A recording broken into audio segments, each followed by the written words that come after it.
So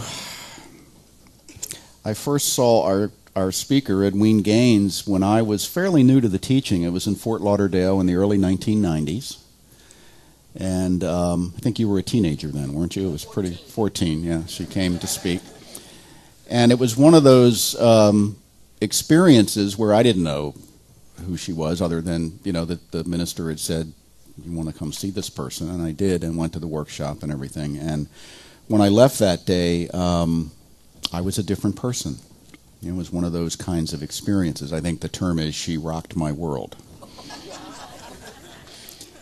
In a good way. And I've never thought about abundance and prosperity the same way since. So for me, it was an eye-opening experience in many, many ways. And I guess the key was that what I began to do in a bigger way was put what she taught to practice in my life. And here's what happens when you do that. You don't have to worry about abundance anymore. Now that sounds like a big promise. And it may sound, if you'd have told me that before I went into the workshop, I probably would have said, well, that doesn't sound reasonable. That sounds crazy.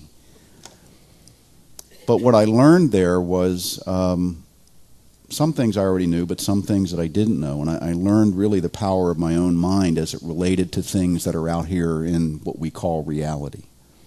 And all reality is a projection of what we decide it is. So if I think I have to worry about money because everybody in my life worried about money, I'd worry about money because I didn't want to be stupid. The consensual reality is pretty strong. And when you tell people you don't worry about money, they kind of look at you, like there's something wrong with you. So you got that in front of you today. And it's a good place to be. And I'm not going to ask you to suspend your disbelief. I'm going to ask you to simply be available for what is said.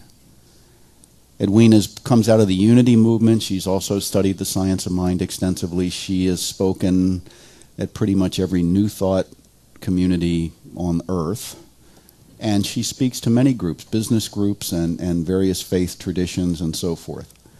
And she brings a very clear message of what is possible and what is already so. What is already so. It's a real honor to have her here. We've been planning this for about a year because she's kind of busy. Just found out we're going to be in France at the same time. And without further ado, let me introduce the wonderful, the legendary, and the amazing Edwene Gaines.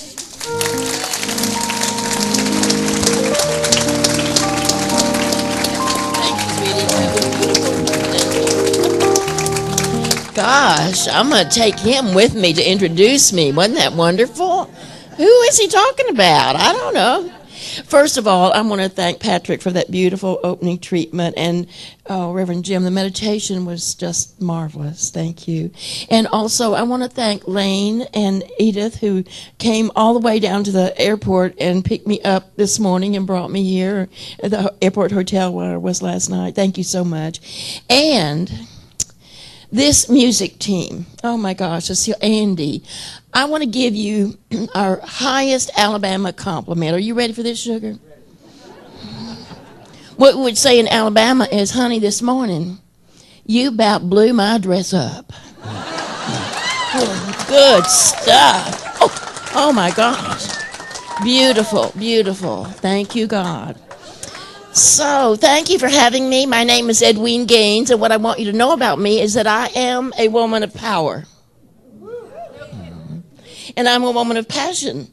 And I care deeply about you and me and all of our brothers and sisters on planet Earth, and it's my full intention to make a difference on this planet.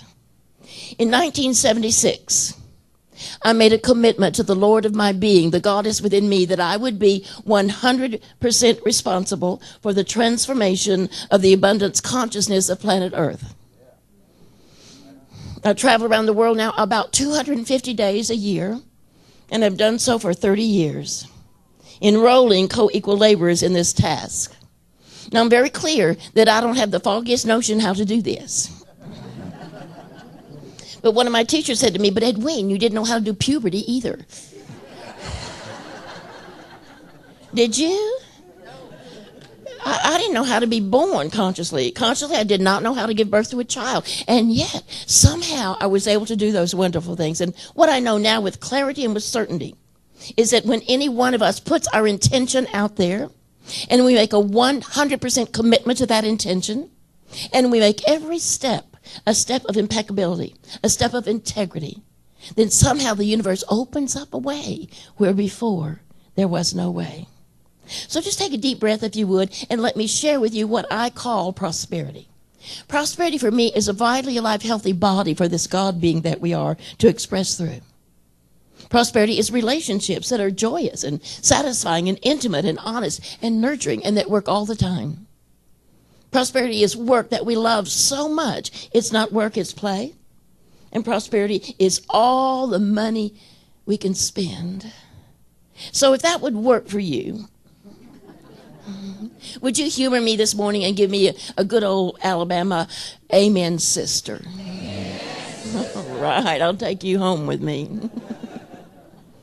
So, about, I don't know, 7 or 8, 9, 10 years ago, I wrote a book called The 4 Spiritual Laws of Prosperity, A Simple Guide to Unlimited Abundance. And in that book, I outline my journey from real holes in my shoes kind of poverty, not being able to feed my baby kind of poverty, just getting by, putting up with, making ends meet, living from paycheck to paycheck kind of poverty. From that beginning, I outlined my journey into that level of living where I'm living now, which many would consider a life of great wealth. And I did so by coming into alignment with 4 very simple spiritual laws. Now, I won't insult your intelligence by pretending there's anything new here, folks. You've heard every bit of this before, I bet. The trick is to do it. Now, very gently poke your neighbor and say, I think she's talking to you.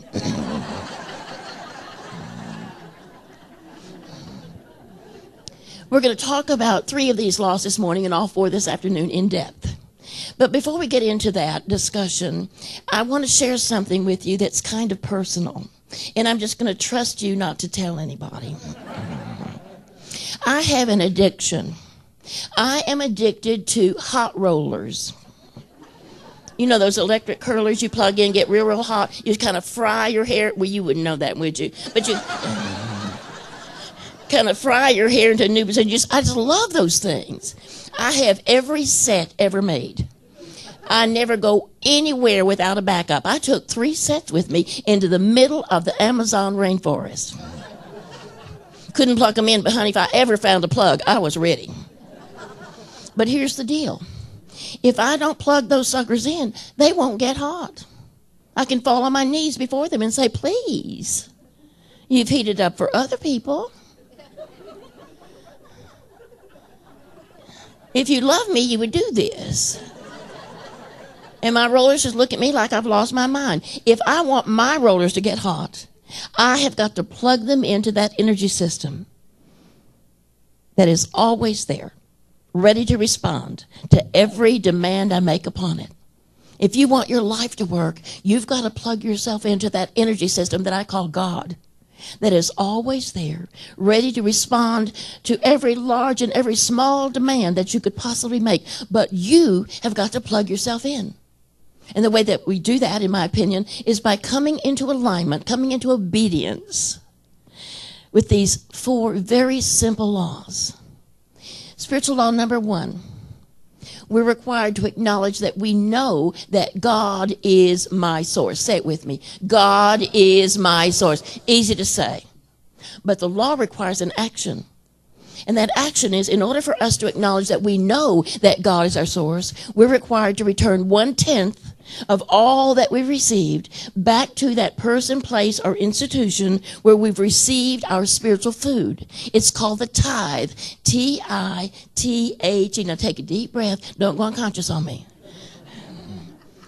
Start talking about money in some of these spiritual groups. Everybody starts going, oh. A tithe is 1/10 of all that we receive, given back on a regular and disciplined basis to that person, place, or institution where we've received our spiritual food. Now, please hear me. I'm not talking about giving to charity. It's a very kind thing to do, and yes, we ought to do that. But that is not a tithe. I'm not talking about buying books and CDs and affirmation cards and giving them to your friends who need them. That is such a sweet thing for you to do. And as a matter of fact, I brought some along I hope you'll do that very thing with. But that is not a tithe. A tithe is 1/10 of all that we've received, given back on a regular and disciplined basis to that person, place, or institution where we've received our spiritual food. Now, what is spiritual food?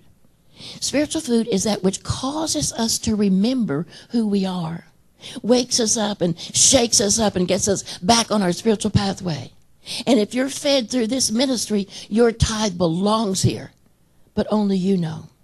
We'll talk more about the law of tithing this afternoon, get all your questions answered. Spiritual law number 2. We're required to forgive everybody all the time, especially ourselves. Now, I've done a lot of forgiveness work in my life, and I continue to work on it on a daily basis. And one of the things I've noticed about my own process is the only people that I ever have to forgive are those people who don't do things my way. And there seem to be a lot of them. And many of them drive in California. Just saying.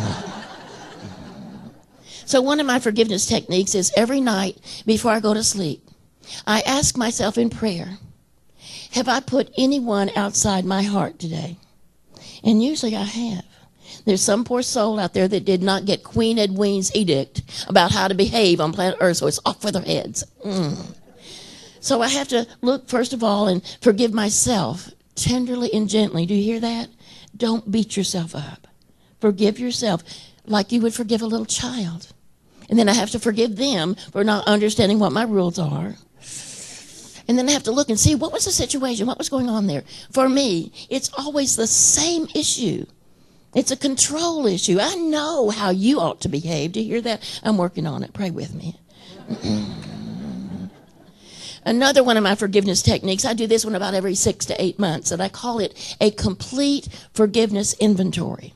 And what that looks like is I go apart a while, away from the office and the staff and the volunteers and the telephones and the computers. I take my journal, and I spend the whole day alone with God, just reviewing my life, going back through all the memories that I have just to see if there's any kind of negative emotions attached to those memories. I want to tell you about an incident that happened about 15 years ago while I was doing this.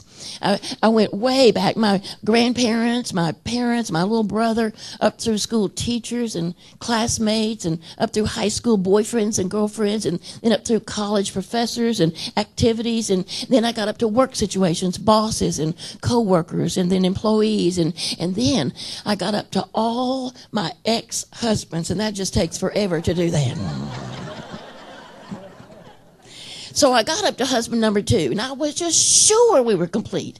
I didn't know where he was. I hadn't seen the man at that time for about 30 years. Didn't care. I wished him well. I really thought we were complete. But as I was thinking about that during this inventory and the time that we spent together, some of that old yamma stuff came up. Do you know what I'm talking about? He said that, and I did this. His mother got involved in that kind of stuff.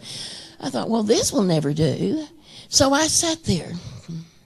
And I treated for that man in a loud voice.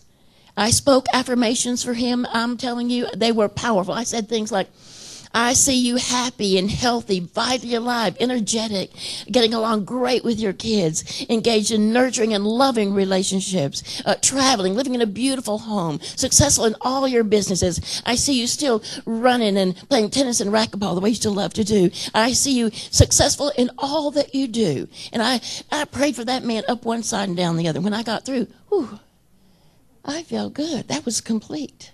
So I went on about my business. Well, the very next week, I got a letter from this man. Now, you understand, I've not seen or heard from him in about 30 years. Evidently, he got my current address in Alabama from Unity Village, where I was ordained. And I got from him one of the sweetest letters that I think I have ever received in my life.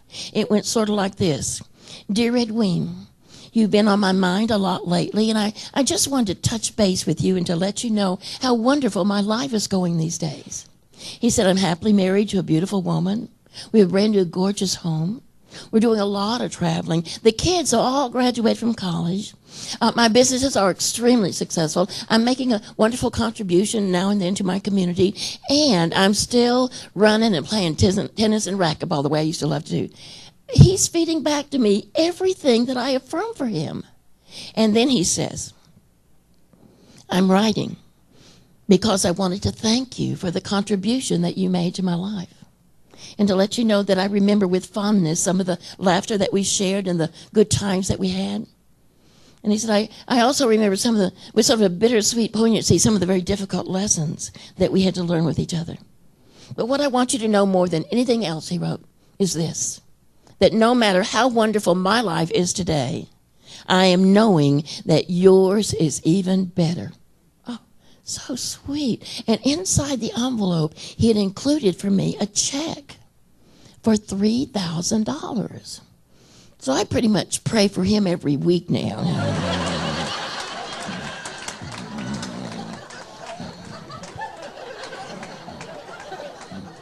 It can't hurt, you know. And while that is funny, there's a powerful truth inside of that. Every time that you and I hold on to shame or guilt or blame or judgment or condemnation or resentment, when we feel betrayed, when we're stuck in those negative emotions, what we're doing is we're building a whole big, huge wall all around us, as if we're building on those big, thick concrete blocks. And the good that we desire and deserve can't get in. And every time we forgive the least little thing, we open a way for more good to come into our lives. You may not have heard this before. We'll talk about it in depth this afternoon, but I personally believe that all financial debt is about unforgiveness. Financial debt is a socially acceptable way to punish yourself. And when you no longer have a need to punish yourself, you will let all that debt disappear. Spiritual law number 3. We're required by spiritual principle to set clear-cut, tangible goals. What do you want? What exactly do you want? Jesus the Christ said, ask and ye shall receive. He did not say, make me guess. Here's what I know is true. I know that you were made in the image and likeness of the Most High. I know that you are unique in the universe, that there has never in the history of the world been anyone like you before, and there never will be again, that you are beloved of God. And you are so loved that God wants you to have every single thing that your heart desires. Mr. Fillmore, the co-founder of Unity, says this one line that I think is one of the most profound things that I've ever read. He said, desire is the onward impulse of the ever-evolving soul. Those desires that you have for anything, I don't care, Maserati, trip around the world, gold toothpick, doesn't matter. Those desires that you have in your heart for anything were put there by God to lead you along your spiritual pathway. God's will for you is to live a life of joy and completeness and service and happiness and living from one graceful moment to the next with a sense of pure, loving faith that you are loved beyond your ability to comprehend. God wants you to win. You have a right to win. You're entitled to win because of who you are. Now, I got right at this point at a workshop I was doing several years ago, and a young woman jumped up at the back, and she said, Edwene, this goal-setting stuff that you talk about is a bunch of bunk. It doesn't work. I said, okay, tell me about it. She said, well, I'm a clerk in a discount department store. She said, I made just a little above minimum wage. How in the world could any of this good stuff that you talk about ever happen for me? Well, you know what I told her first and foremost. How is none of our business. God knows how. So I asked her this question. I asked it of you. I said to her, would you be willing to consider the possibility that God has ways of bringing your good to you that you might not have thought of yet? She said, well, yeah. So then I asked her the hard question. See if you could answer this. I said, what do you want? Well, this young woman was ready, honey. She came right back at me. I'll tell you what I want, Edwene. I want to travel the world.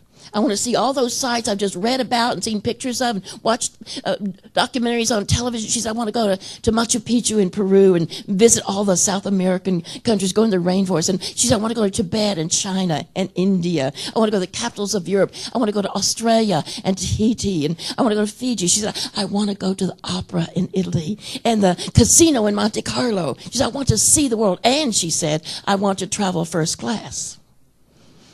And she said, I want to ride in limousines and wear beautiful clothes.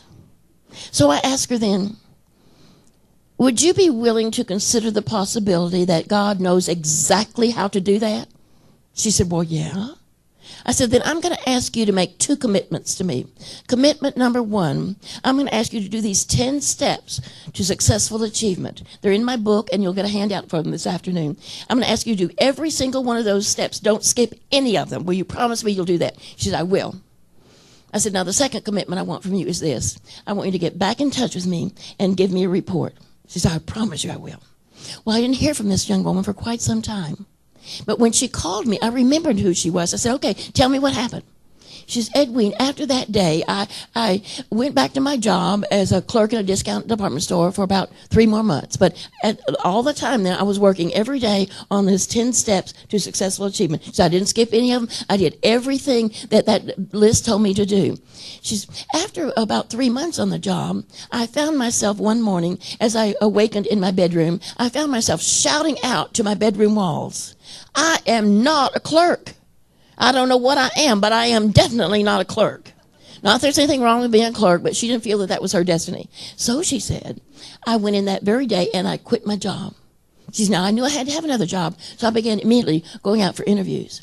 She says, very shortly thereafter, I had gone out one morning. I had a wonderful interview. It went very well. I was very pleased. And then she said, after that interview, I decided I would stop off at a little diner, get me some coffee, get my energy back up, and redo my makeup and go for another interview. She said, the waitress sat me down in a booth, and there on the booth seat next to me, someone had left a newspaper that was open to the classified section, and someone had circled an ad. Ooh. She said, my curiosity got the best of me. I had to see what it was. It sounded so interesting that I called immediately and got an appointment for an interview. What it was an elderly woman who in her lifetime had built from scratch 3 very, very successful businesses. Now, she had sold her businesses and she was retiring. Now, this older woman had grown children, but her children were busy with their own lives and they didn't have a lot of time for her. And this woman had done nothing in her life except work. And she now had sold her businesses. She was very wealthy. She wanted to see the world, but she did not want to go by herself. She wanted a young woman who would go with her, who would make all the arrangements, get the first-class airline tickets, hire the limos, get the theater tickets, the opera tickets. The curious thing to me was that the older woman didn't care where they went. She just wanted to go somewhere and see something. So the young woman got to set the itinerary. They traveled all over the world, exactly to the places where the young woman wanted to go.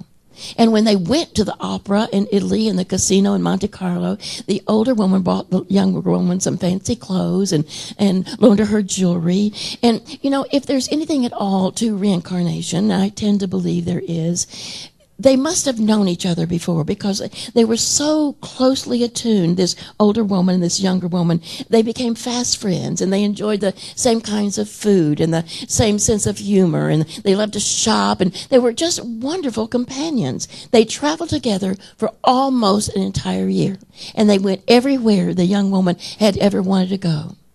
And at that time, almost an entire year, the older woman became ill.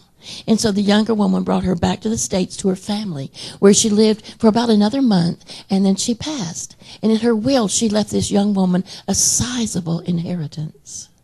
So let me ask you, would you be willing to consider the possibility that God has ways and ways and ways and ways to bring your good to you that you might not have thought of yet? God bless you. We're going to talk about these 3 laws in spiritual law number 4 this afternoon at the workshop. It starts at 1:30, right here. There's no charge for it. It's on a love offering basis. I invite you, if you will, to go and call somebody that you care about and ask them to be here with you this afternoon, because we're going to make some powerful and sacred breakthroughs for ourselves today. Now, I know that some of you probably think that you have other plans.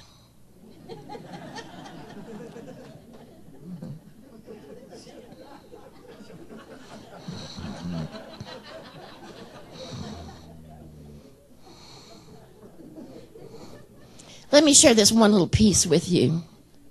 For the past 25 years, every time I've had a sabbatical, I've gone somewhere in the world to work with a shaman, a medicine man, a medicine woman. I apprenticed for 6 years with a Cherokee medicine woman. I've traveled to Tibet and worked with the High Lamas there, in China, Buddhist and Hindu masters in India. In South America, in the rainforest, I've worked with many shaman, Tahiti, Australia, England, Scotland, Wales, France, Italy, Greece, all over the world. Every time I could find that teacher that I thought was the teacher for me next, I've sat at the feet of some of the wisest souls that have ever lived on planet Earth. In all that time, folks, I have learned me some stuff. You don't want to mess with me. You're good sports.